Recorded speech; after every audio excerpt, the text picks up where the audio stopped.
Halo, salam sejarah. Semoga sehat selalu kita semuanya.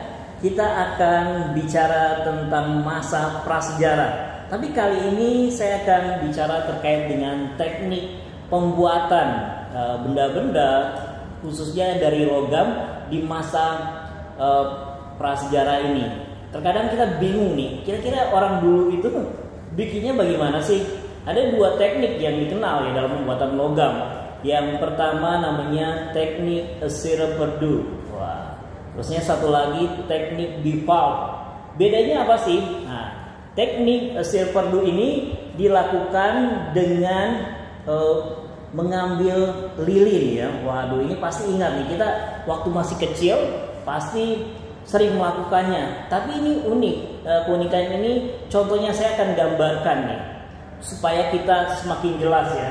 Jadi ini kita bisa contohkan dengan ada, kalau kita bikin modelnya dulu nih dari lilin.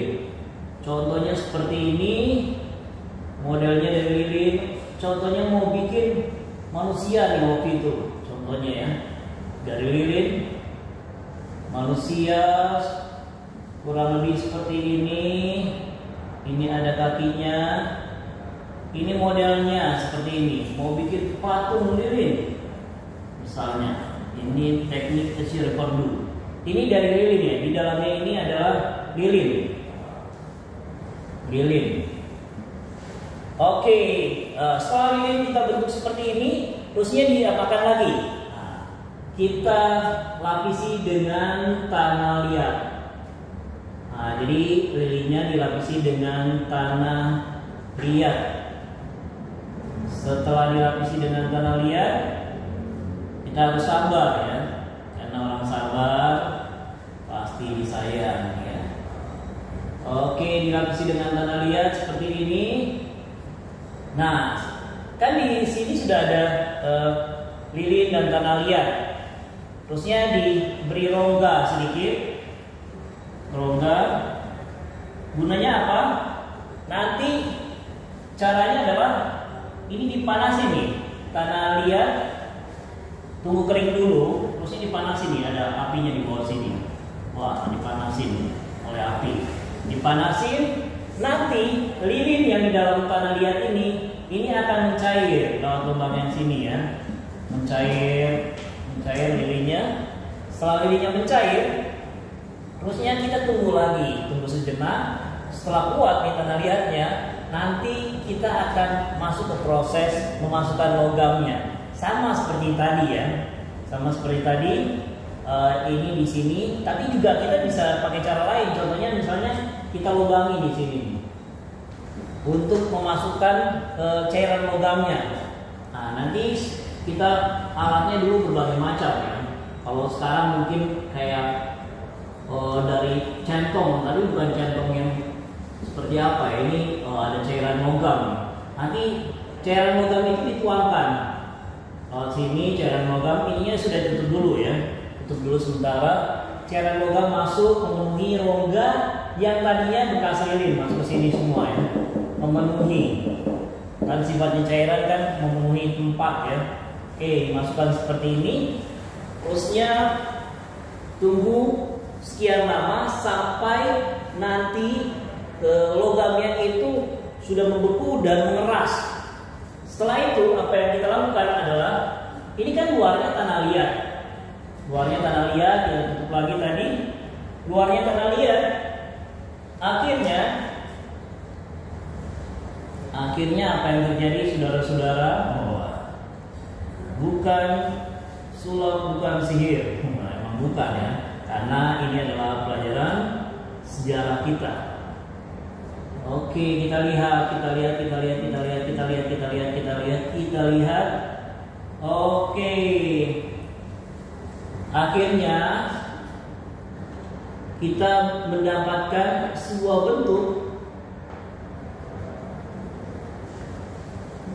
Nah, kita bisa mendapatkan sebuah patung logam yang tadi dari proses dari lilin dibungkus tanah liat.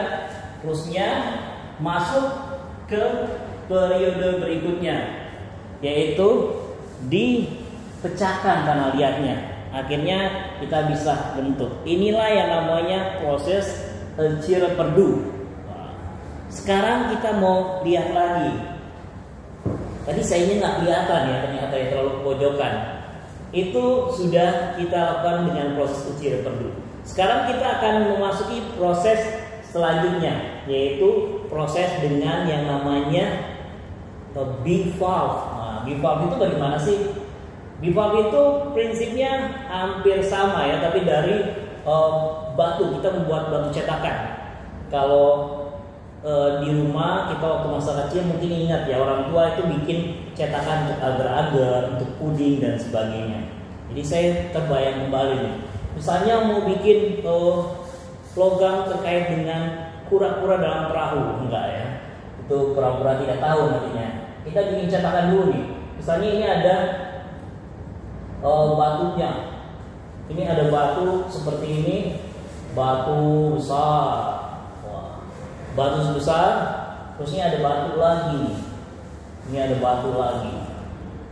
Nah, seperti ini. Nah, kedua batu ini kita akan buat cetakan. Yaitu bagaimana sih batunya dibuat cetakannya? Ya, akhirnya batunya itu caranya adalah dipahat ya, kurang lebih dipahat. Ini sebenarnya dimensinya lebih bagus lagi ya. Oke, dipahat seperti ini, batunya dipahat seperti ini.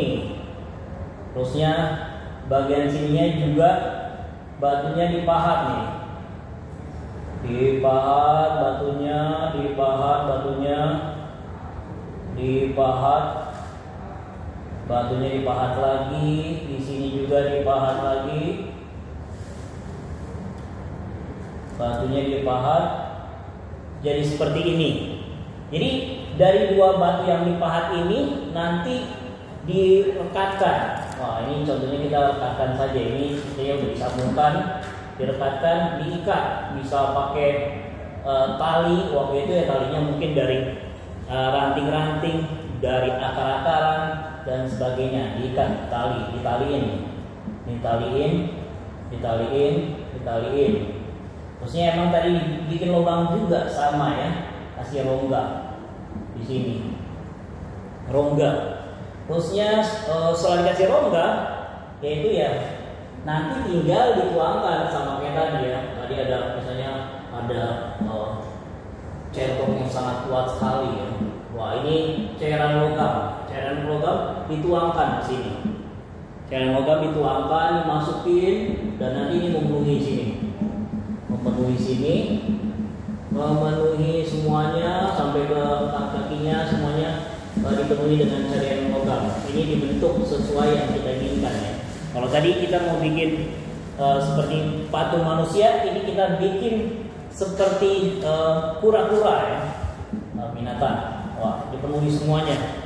Nah, setelah dipenuhi, berbeda. Nantinya kita akan coba angkat. Jadi ini tunggu prosesnya sampai logam di dalam ini kering. Logam di dalamnya kering, terusnya akhirnya nantinya talinya itu kita lepaskan. Nah, ini tali dua, ini dilepaskan, dicopot. Ininya rumah ini batu yang tadi yang dihasil ini copot, ini juga dicopot. Nah, setelah dicopot jadilah tinggal yang ini ya, yang utamanya. Wah, kura-kura ninja bukan ya? Itu film masa kecil saya sepertinya. Ini dicopot, tinggal tersisa seperti ini. Nah, tapi batunya masih utuh, batunya ini masih utuh. Jadi batunya masih utuh. Jadi inilah teknik yang dinamakan teknik bivalve ya pada masa logam. Jadi teknik bivalve keunggulannya daripada teknik Cireperdu adalah teknik ini bisa digunakan berulang-ulang. Jadi nantinya mereka itu dulunya bisa menggunakan bikin 10 kura-kura. Wah, jadi itu yang dilakukan sehingga jadilah 2 atau 10 karena berulang-ulang. Jadi itu kelebihannya teknik default, yaitu bisa berulang-ulang. Sedangkan kalau kita lihat di sini, ini teknik zero perdu kan tadi pakai tanah liat, kan dipecahkan. Jadi ini hanya bisa satu kali. Kalau mau bikin dua, ya dibuat lagi dari lilin, terusnya dibungkus tanah liat lagi. Jadi prosesnya seperti itu. Jadi ada dua, ada keunggulannya. Ya, ini mungkin lebih lilinnya lebih baik dan sebagainya dengan tekniknya. Tapi ya kekurangannya hanya bisa satu kali. Tapi ya jadi unik ya, karena satu jadi punya keunikan teknik zero perdu. Sedangkan default bisa berulang-ulang seperti cetakan zaman sekarang. Seperti kalau kamu bikin agar di rumah. Jadi sekian tentang dua teknik yang digunakan manusia pada masa prasejarah dalam membuat logam. Sampai di sini dulu. Nantikan dalam kesempatan-kesempatan lainnya saya akan jelaskan lagi. Salam sejarah.